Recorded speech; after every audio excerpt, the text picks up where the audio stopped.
Tinki, HackLife.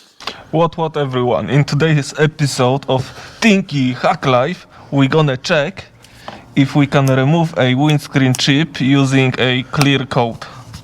Spray. Let's wipe this shit first. Oh look, very nice chip. So we're gonna fix chip, yeah? Let's do psit in here.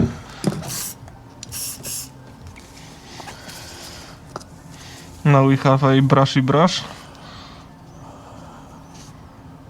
Ooh.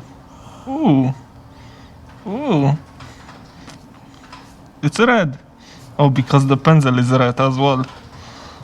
I guess that should be alright. Yeah, you leave that for 24 hours. It will sink into the sparas. Put some more so we can... Yeah, that should be alright, I think. We only got like a couple more.